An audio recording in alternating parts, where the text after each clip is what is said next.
Good morning and welcome to our first edition of First Chapter Fridays, where I will read you the first chapter of a random book in my library. And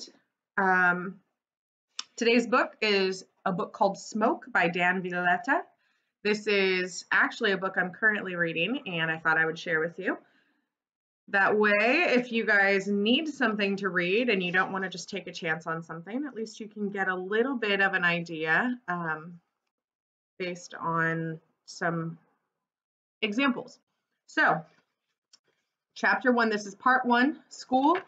Chapter 1, examination. Thomas, wake up. The first thing he does upon waking is to search his nightshirt, his bedding, for soiling. He does so quickly, mechanically, still more than half asleep, runs a palm over his skin, feeling for the telltale grit of soot. Only then does he wonder what time it is and who it is that has woken him. It is Charlie, of course. His face keeps changing in the light of the candle he is holding. One moment it is steady, carved into planes of white and shadow. Then it buckles, eyes, nose, lips go roaming, rearrange themselves, and the light of the flame leaps into his reddish hair. Charlie, what time? Late. Well, early. I heard a boy say it was 2, though the devil knows how he'd know.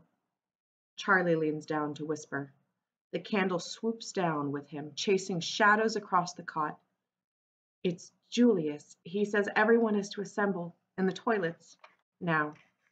There is movement all around the dormitory, pale figures stretching, rising, whispering in groups. Haste wrestles with reluctance. There are only a handful of candles.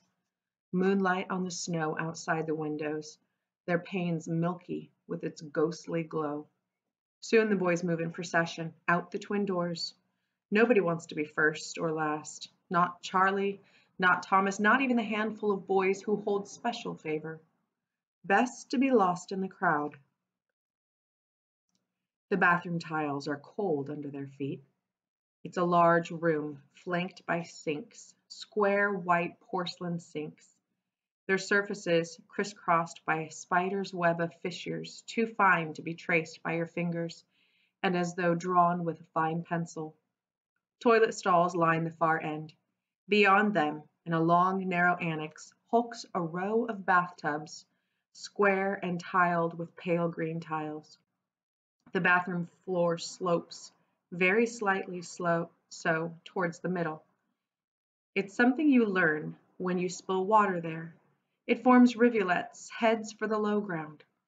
At the lowest point, the room's center, there is a drain, not large, scum-covered, its square metal grill half clogged with hair and lint.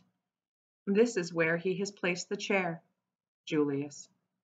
The boys of the lower school call him Caesar, pronouncing the C as a K like the Latin teacher taught them. Caesar. It means emperor designate, the one who will rule next. He alone is dressed in all the room, wears pressed trousers, his half boots polished to a shine, a waistcoat but no jacket, to draw attention to the shirt. The sleeves so lily white it startles the eye. When he moves his arms, the starched linen makes a sound, something between a rustle and a sort of clapping, depending on how quickly he moves. You can even hear how clean it is, and by extension, he. No evil has touched him. Julius is the closest the school has to a saint. He places both hands on the back of the chair and watches the ripple of fear spread through the boys. Thomas feels it too. It's not a matter of courage, he thinks, but a physical force, like feeling the wind on your face on a stormy day. You cannot opt out. We shall have a lottery, says Julius, not loudly, dispensing with a greeting, and one of his cronies, 18 and bulky in the shoulders, steps forward with pencil stubs, a stack of paper squares, and a large gunny sack, the type you might use to carry potatoes in, to fashion a scarecrow's face. the kind you slip over someone's head when you lead them to their hanging. But that's just being fanciful, Thomas tells himself as he accepts a piece of paper and a pencil and marks down his name. Thomas Argyle. He omits his title. The papers go back in the sack. Thomas does not know how Julius cheats, but cheat he must. Perhaps he has marked the papers somehow, or perhaps he simply pretends to read off the name he has picked out of the sack and substitutes it for one of his choice. The only person to vouch for the proceedings is that same loyal crony who passed out the papers. Julius has turned up his shirt sleeve to rummage in the sack, as though he were digging for sin at the bottom of a murky pond, as though it were important not to get soiled. The first name is a surprise. Collingwood. One of his own, a guardian, as they like to call themselves, a fellow prefect, who holds the keys to the dorm and the trust of the teachers. For a moment, his choice confuses Thomas. Then he understands. It demonstrates justice, brings home the fact that nobody is above the rules, that there is no one who has nothing to fear. Collingwood, Julius calls a second time. Just that, no first name. That's what they are to one another here. Your first name is for friends, to be used only in private, and for Julius, who is everybody's friend. He has to call a third time before Collingwood moves. It's not that he's planning to resist, he simply cannot believe his ears, looks about himself for explanation. But the boys around him have long peeled away, avoid his eyes as though even his gaze carries some disease.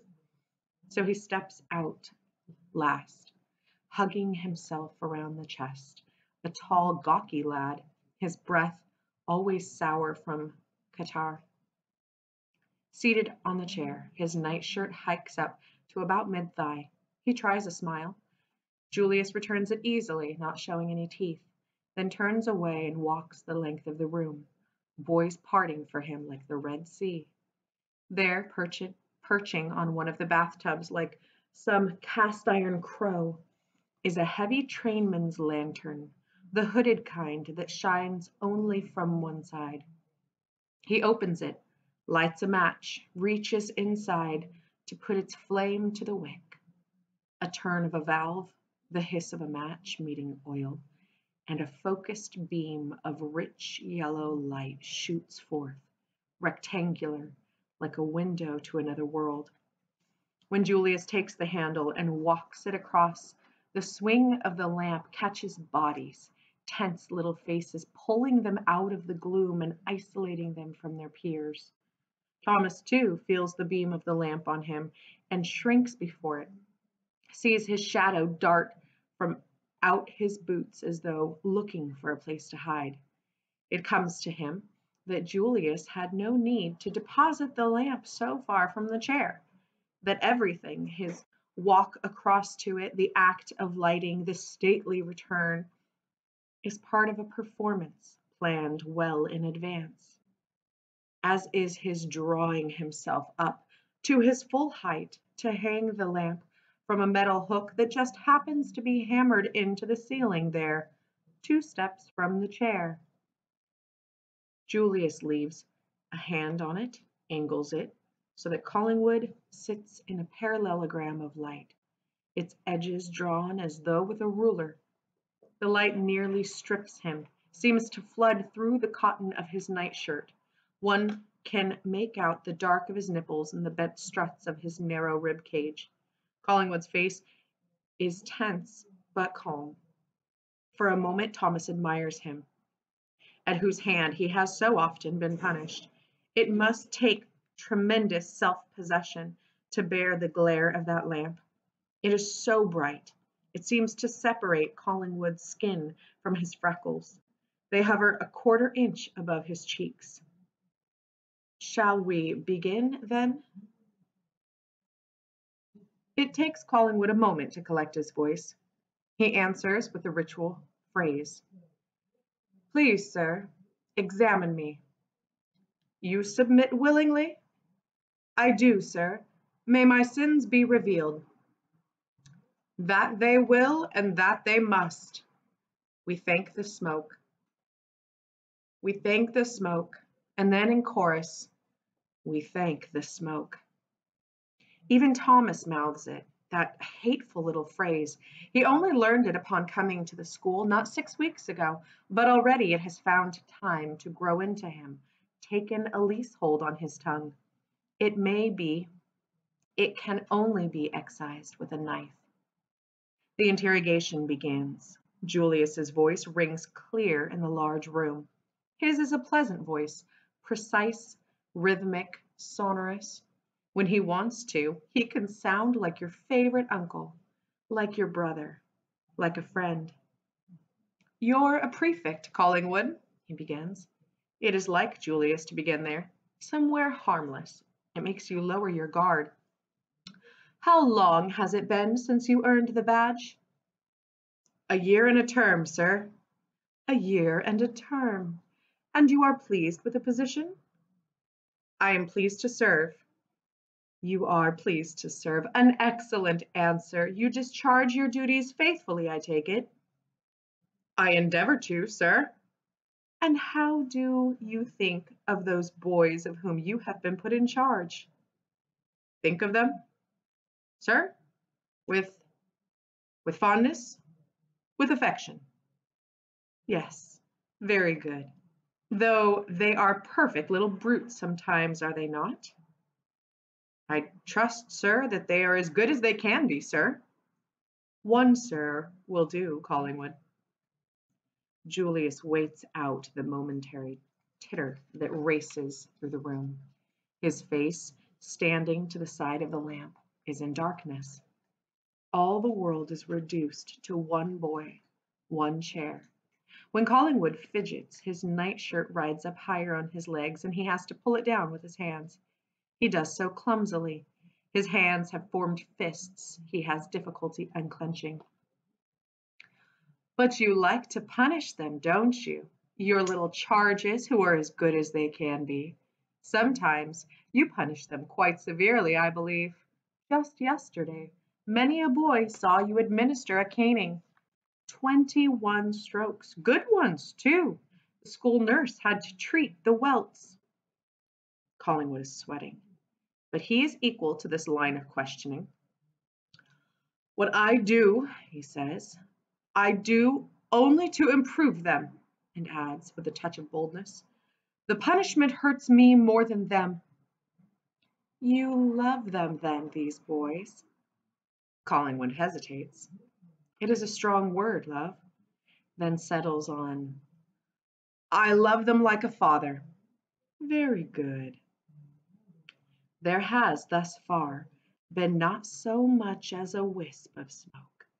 Collingwood's shirt remains clean, his collar pristine, his armpits sweat-soaked but unsoiled. And yet there is not one amongst the boys simple enough to conclude that Collingwood has spoken the exact truth. The laws of smoke are complex. Not every lie will trigger it. A fleeting thought of evil may pass unseen, a fib, an excuse, a piece of flattery. Sometimes you can lie quite outrageously and find yourself spared. Everyone knows the feeling, knows it from childhood, of being questioned by your mother or your governess, by the house tutor, of articulating a lie, pushing it carefully past the threshold of your lips, your palms sweaty, your guts coiled into knots, your chin raised in false confidence, and then the sweet balm of relief when the smoke does not come. At other times, the smoke is conjured by transgressions so trifling you are hardly aware of them at all. You reach for the biscuits before they've been offered. You smirk as a footman slips on the freshly polished stairs. Next thing you know, its smell is in your nose.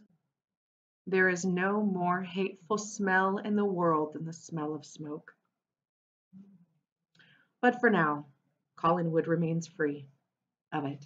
He has passed his examination with flying colors. Only he isn't finished yet, Julius. Still he stands, angling the lamp.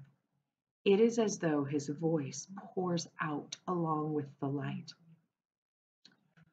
Your brother died not long ago, did he not? The question takes Collingwood by surprise. For the first time, he appears hurt rather than afraid. He answers quietly, yes. What was he called, your brother? Luke. Luke, yes, I remember your telling me about him, how you played as little boys. Julius watches Collingwood squirm. Remind me, how did Luke die? There is no mistaking the resentment in the answer. Still it comes. He drowned. He fell out of a boat.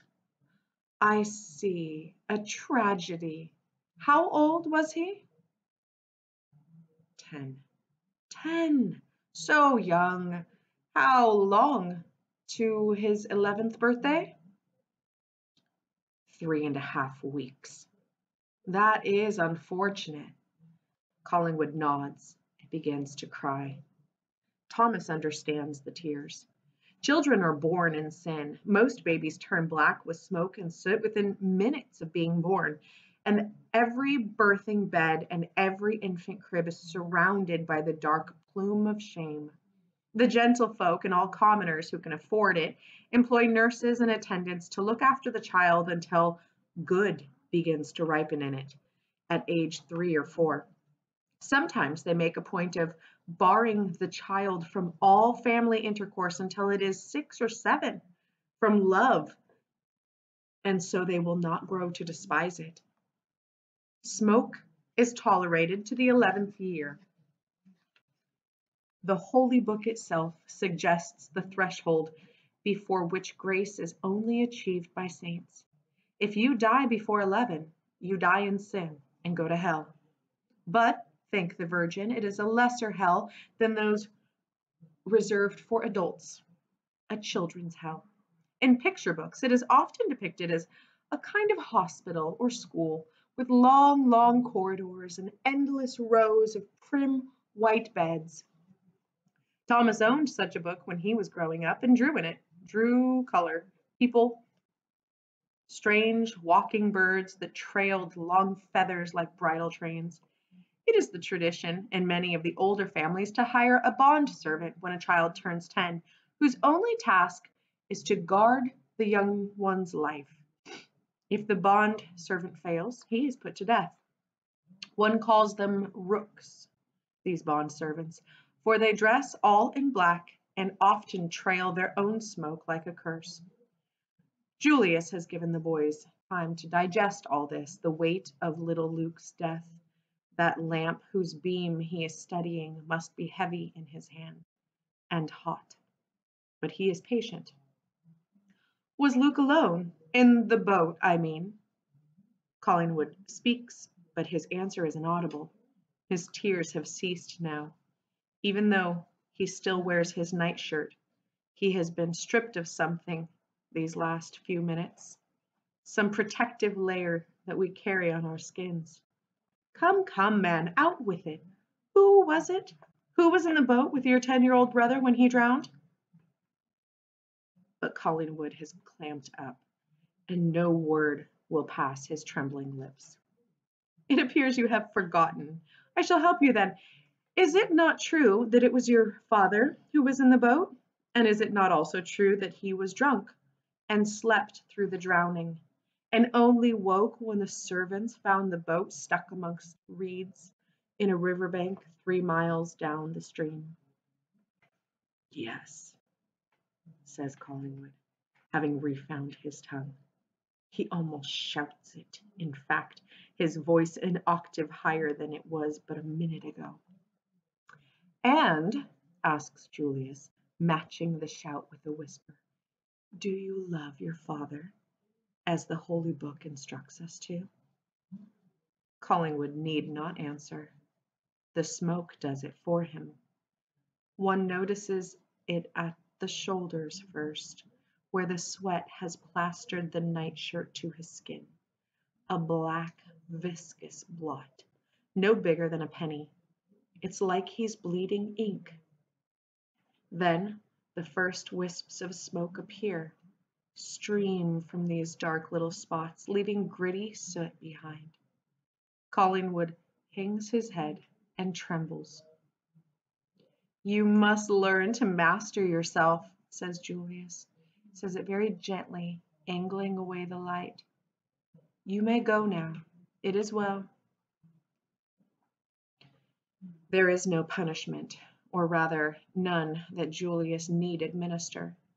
The stains on Collingwood's shirt can be washed out only by soaking them for hours in concentrated lye. The only lye in the whole school is kept by the school laundry and is tightly guarded. When he hands over his linen in the morning, as he must, the shirt will be identified by his monogram, his name taken down. The master of smoke and ethics will have a conversation with Collingwood, not entirely dissimilar in nature to the proceedings of this late-night court. A report will be written and sent to his parents and sanctions imposed upon him. Perhaps he will lose his badge and the privileges of a prefect. Perhaps he will be sent to scrub the teacher's lavatory or spend his free time in the library cataloging books. Perhaps he won't be allowed to join the other schoolboys on the trip. He shows no anger as he stands up trembling from the chair, and his look at Julius is like a dog's that has been beaten. It wants to know if it's still loved. Thomas gazes after him longer than most as Collingwood slinks from the room. If he was free to go, he would go after him, would sit with him, though not speak. He wouldn't find the words. Charlie might. He's good with words. And more than that, he has a special talent, a gentleness of the heart. It allows him to feel what others feel and speak to them frankly as an equal. Thomas turns to his friend, but Charlie's eyes are on Julius. More boys are to be examined tonight. A second piece of paper is about to be picked from the sack. A second name about to be read. They call him Humslow, though his real name is Hounslow, the name the 9th Viscount of. He can't be 12 yet if he's a day, one of the youngest boarders, thin but chubby-faced, the way the young ones sometimes are. As he arrives at the chair and turns to sit down on it, his fear wrests wind from his bowels, long and protracted, like it will never stop. Imagine it, the endless growl of a fart in a room full of boys. There are some giggles, yet hardly a jeer. One does not need Charlie's talent to feel sorry for Hounslow. His body shakes so he can barely manage his opening line. "Please, sir, examine me." His voice, not yet broken, tends towards a squeal. When he tries to thank the smoke, he mangles it so badly that tears of frustration roll down his plump cheeks. Thomas starts forward, but Charlie stops him, gently, unobtrusively, takes hold of him by the arm. They exchange looks. Charlie has a peculiar way of looking, so simple, so honest you forget to hide behind your own little lies. For what would Thomas do if Charlie let him go? To interfere with the examination would be tantamount to rebelling against the smoke itself. But smoke is real. You can see and smell it every day if you like.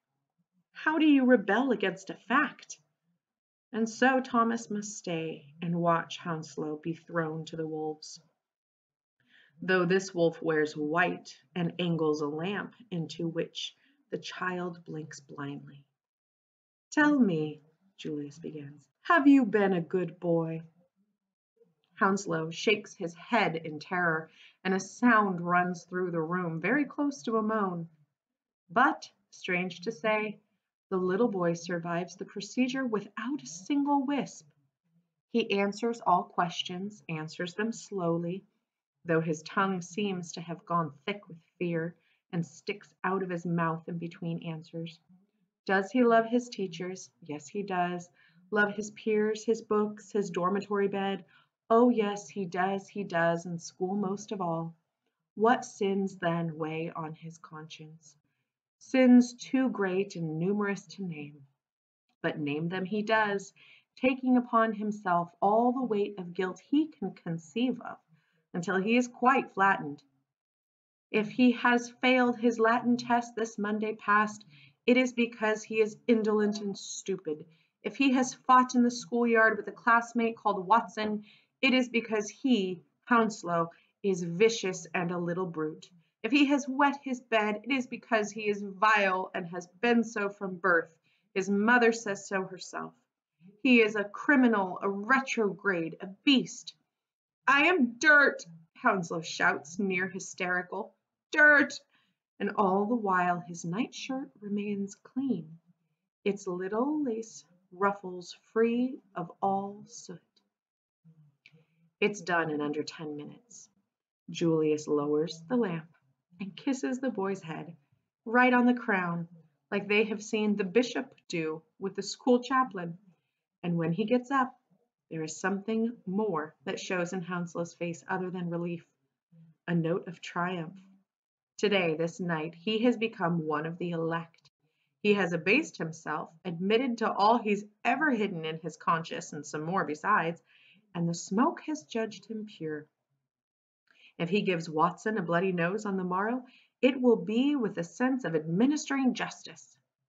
Julius looks after him with proud amusement.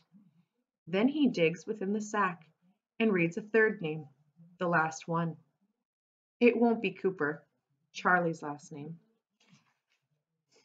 Charlie is a future earl, one of the highest in the land. The powerful, Thomas has been given to understand, are rarely chosen for examination. Argyle, Julius reads, slowly and diligently, not without pleasure. Argyle, Thomas's name.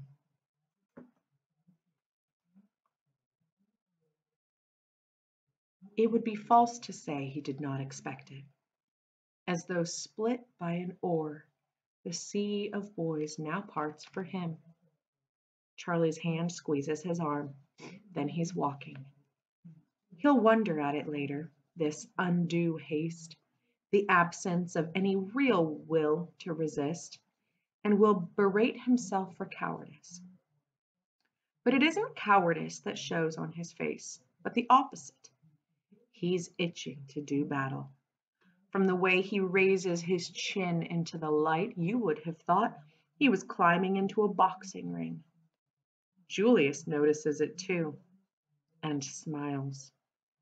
The light is blinding. Behind it, the room ceases to exist. He cannot look to Charlie for guidance or assurance, for Charlie is lost in the darkness while he, Thomas, is bathed in yellow light. Even Julius, who stands not 2 steps away, is but a shadow from the world beyond. There is something else, Thomas realizes. The light makes him feel naked. Not exposed or vulnerable, but quite literally parted with his clothing, every stitch so flimsy it has turned into thin air. In itself, it might not have meant that much to him. At home, he's stripped many times to swim the river with his friends, and when he changes every night into his nightshirt, he does so with little thought to modesty. This is different, though.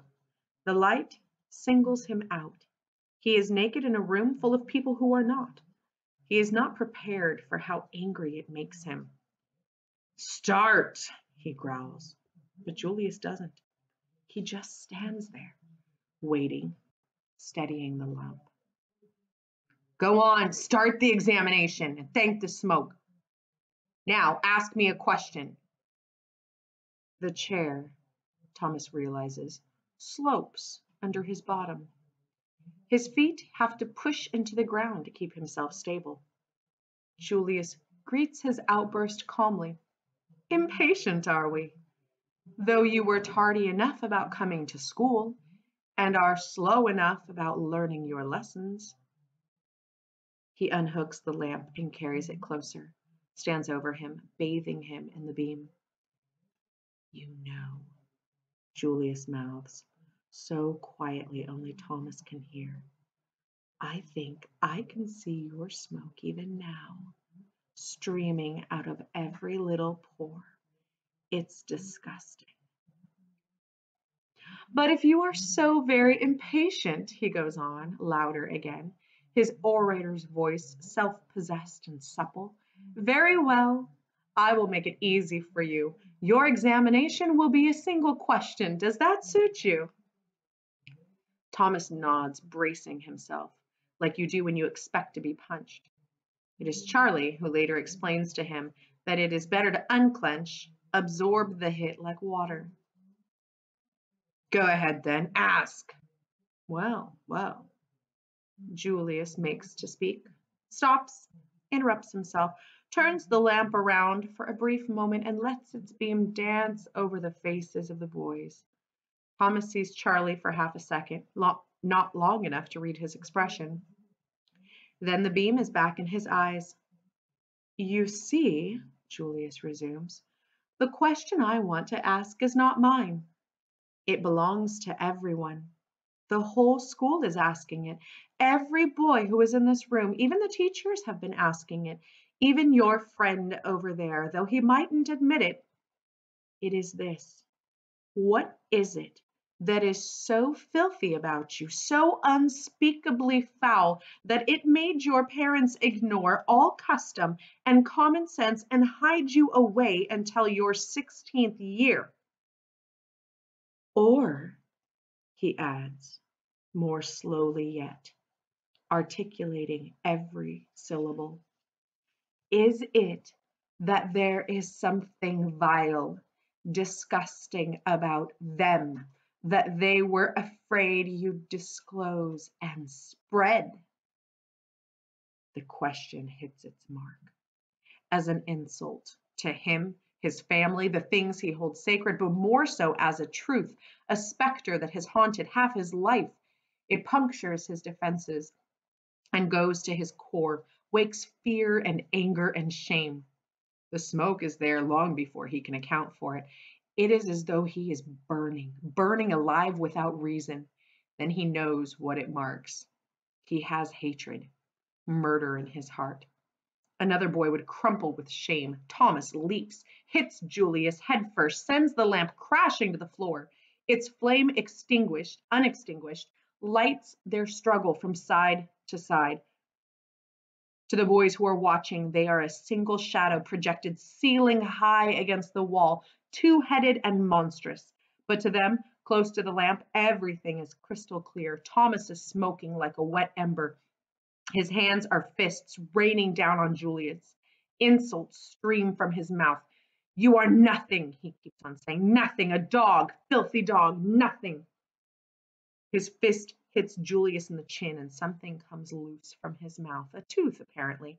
A black, rotten molar that jumps from his lips like a coughed up sweet. There's blood, too, and more smoke. Smoke that pours from Julius's skin, so black and pure it stoppers Thomas's anger.